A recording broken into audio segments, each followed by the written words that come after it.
This is great. You know, it's like this is something that anybody can go on stage with. You're automatically cool because you have that guitar. Heavy on the roast. It's Mojo, baby. Mojo does. We have the Fender Roadshow is here, and that is Mike Eldred from the Custom Shop. Greg Fessler is one of the master builders. He's here explaining their guitars, why they're so awesome, and showing off a couple of prime examples of what they do. Basically, the guys from Fender came out, brought a bunch of guitars with them, all special guitars, one-off pieces that, you know, like the builders themselves think this is a great guitar, I'm going to make this. The guys from the Fender Custom Shop are here shaking hands and kissing babies and just talking about guitars. It's, you know, it's just a big freak out, big guitar freak out. Would you like something a little bit bigger or a little bit smaller? A little bit. So that would be ideal. The Greg Fessler's here this year. Last year was Dennis Galuska and Mark Hendrick. You know, every year we're trying to step it up a little bit and bring different guys in. And Greg's great at what he does as well. And each of them add their own thing to the guitars. You know, like each have their own way of setting up the guitar, the way maybe they antique the guitar or anything like that. How close are we going to actually get here? You know, so like stuff like that. It's all. Oh, that's what he's doing. He's the king, man. Almost Tommy's the king. The best. The prince. The prince. We go to the best dealers. That's why we keep coming back here. So, yeah. A little shout out.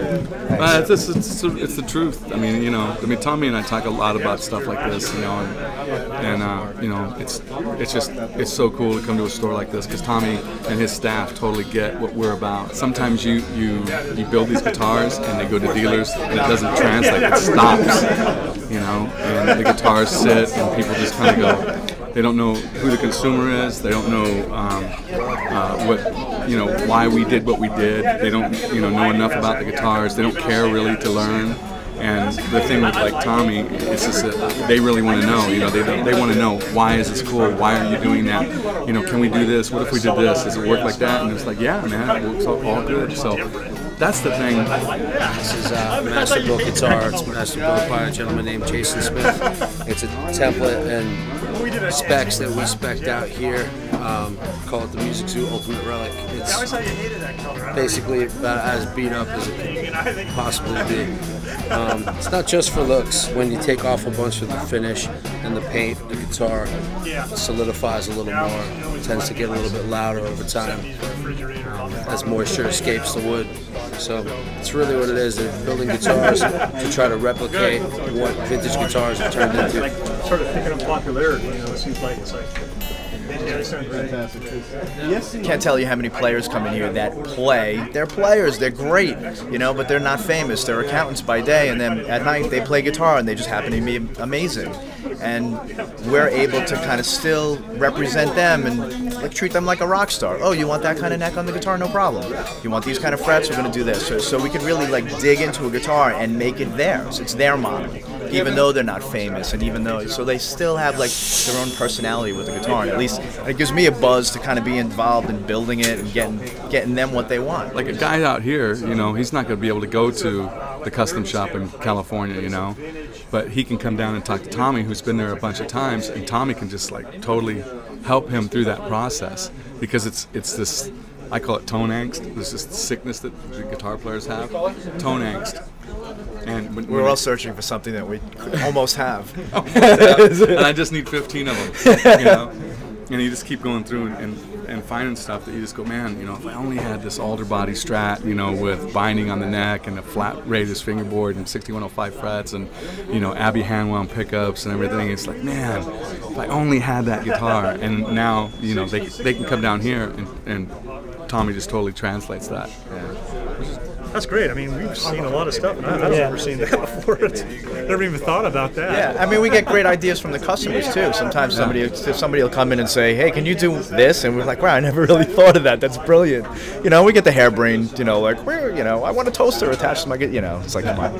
But for the most part, people have great ideas as well, and we listen. I think that the smaller stores have the ability to, like, I'm here every day, so I talk to my customers every day.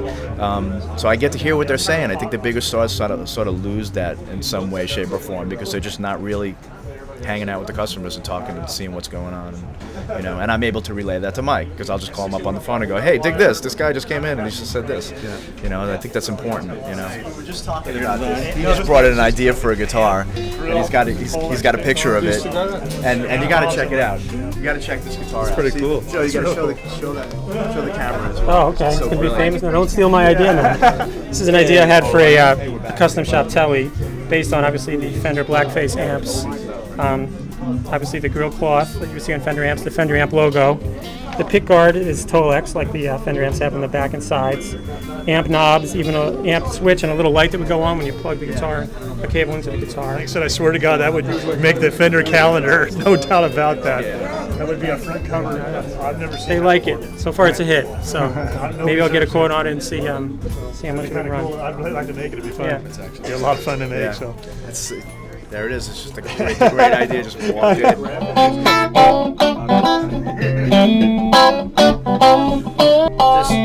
This here is it's another Music Zoo exclusive. It's the vintage Masterbuilt knot rod. So there's no truss rod in the neck. Just gives you a ton more sustain. It's built with the strongest quarter sawn maple that you can possibly get. And a lot of the guys at the custom shop, Leo Fender at one point, believed that that was the way to go.